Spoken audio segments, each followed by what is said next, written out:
नमस्कार, स्वागत है आप सभी का हमारे चैनल पर। चलिए आज आपके साथ कुछ रोचक तथ्य साझा करते हैं। भगवान शिव के एक लोटा जल के पीछे का विज्ञान देखिए। भारत का रेडियो एक्टिविटी मैप उठा ले, हैरान हो जाएंगे। भारत सरकार के न्यूक्लियर रिएक्टर के अलावा सभी ज्योतिर्लिंगों के स्थानों पर सबसे ज्यादा रेडिएशन पाया जाता है। शिवलिंग और कुछ नहीं बल्कि न्यूक्लियर रिएक्टर्स ही तो है, तभी तो उन पर जल चढ़ाया जाता है ताकि वो शांत रहे। महादेव के सभी प्रिय पदार्थ जैसे कि बिल्व पत्र, आकमद, धतूरा, गुड़हल आदि सभी न्यूक्लियर एनर्जी सोखने वाले हैं, क्योंकि शिवलिंग पर चढ़ा पानी भी रिएक्टिव हो जाता है। इसलिए तो जल निकासी नलिका को लांघा नहीं जाता। भाभा एटॉमिक रिएक्टर का डिजाइन भी शिवलिंग की तरह ही है। शिवलिंग पर चढ़ाया हुआ जल नदी के बहते हुए जल के साथ मिलकर औषधि का रूप ले लेता है। तभी तो हमारे पूर्वज हम लोगों से कहते थे कि महादेव शिव शंकर अगर नाराज हो जाएंगे तो प्रलय आ जाएगी। ध्यान दें कि हमारी परंपराओं के पीछे कितना गहन विज्ञान छिपा हुआ है। जिस संस्कृति की कोख से हमने जन्म लिया है वो तो चिर सनातन है। विज्ञान को परंपराओं का जामा इसलिए पहनाया गया है ताकि वो प्रचलन बन जाए और हम भारतवासी सदा वैज्ञानिक जीवन जीते रहें। आपको ये जानकर आश्चर्य होगा कि भारत में ऐसे महत्वपूर्ण शिव मंदिर हैं जो केदारनाथ से लेकर रामेश्वरम तक एक ही सीधी रेखा में बनाए गए हैं।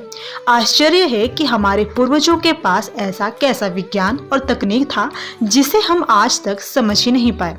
उत्तराखंड का केदारनाथ, तेलंगाना का कालेश्वरम, आंध्र प्रदेश का कालहस्ती, तमिलनाडु का एकम्बरेश्वर, चिदम्बरम और अंततः रामेश्वरम मंदिरों को भौगोलिक सीधी रेखा में बनाया गया है। ये सारे मंदिर प्रकृति के 5 तत्वों में लिंग की अभिव्यक्ति का प्रतिनिधित्व करते हैं, जिसे हम आम भाषा में पंचभूत कहते हैं। पंचभूत यानी पृथ्वी, जल, अग्नि, वायु और अंतरिक्ष। इन्हीं 5 तत्वों के आधार पर इन 5 शिवलिंगों को प्रतिष्ठापित किया गया है। जल का प्रतिनिधित्व तिरुवनेकवल मंदिर में है, आग का प्रतिनिधित्व तिरुवनमलई में है, हवा का प्रतिनिधित्व कालहस्ती में है, पृथ्वी का प्रतिनिधित्व कांचीपुरम में है और अंत में अंतरिक्ष या आकाश का प्रतिनिधित्व चिदम्बरम मंदिर में है। वास्तु विज्ञान वेद का अद्भुत समागम को दर्शाते हैं ये 5 मंदिर। भौगोलिक रूप से भी इन मंदिरों में विशेषता पाई जाती है। इन 5 मंदिरों को योग विज्ञान के अनुसार बनाया गया था और एक दूसरे के साथ एक निश्चित भौगोलिक संरेखण में रखा गया है। इसके पीछे निश्चित ही कोई विज्ञान होगा जो मनुष्य के शरीर पर प्रभाव करता होगा। इन मंदिरों का करीब 5000 वर्ष पूर्व निर्माण किया गया था, जब उन स्थानों के अक्षांश और देशांतर को मापने के लिए कोई उपग्रह तकनीक उपलब्ध ही नहीं थी।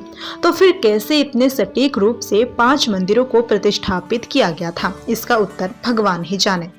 केदारनाथ और रामेश्वरम के बीच 2383 किलोमीटर की दूरी है, लेकिन ये सारे मंदिर लगभग एक ही समानांतर रेखा में पड़ते हैं।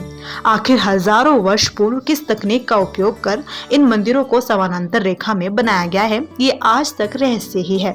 श्री कालहस्ती मंदिर में टिमटिमाते दीपक से पता चलता है कि वह वायुलिंग है। तिरुवन्निका मंदिर के अंदरूनी पठार में जलवसंत से पता चलता है कि ये जललिंग है। अन्नामलाई पहाड़ी पर विशाल दीपक से पता चलता है कि वह अग्निलिंग है। कांचीपुरम के रेत के स्वयंभू लिंग से पता चलता है कि वह पृथ्वीलिंग है और चिदम्बरम की निराकार अवस्था से भगवान की निराकारता यानी आकाश तत्व का पता लगता है।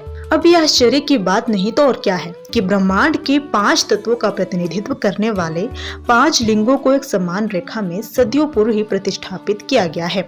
हमें हमारे पूर्वजों के ज्ञान और बुद्धिमत्ता पर गर्व होना चाहिए कि उनके पास ऐसी विज्ञान और तकनीकी थी जिसे आधुनिक विज्ञान भी नहीं भेद पाया है।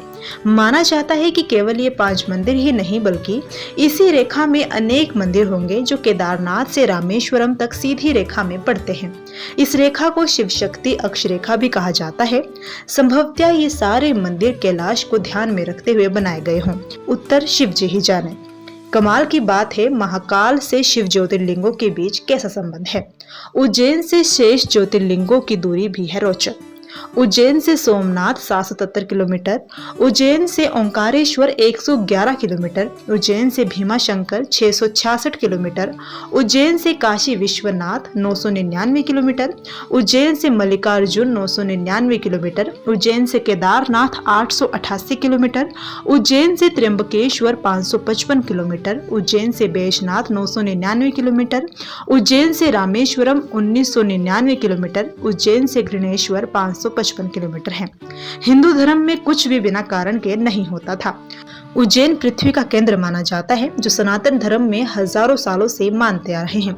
इसलिए उज्जैन में सूर्य की गणना और ज्योतिष गणना के लिए मानव निर्मित यंत्र भी बनाए गए हैं, करीब 2050 वर्ष पहले।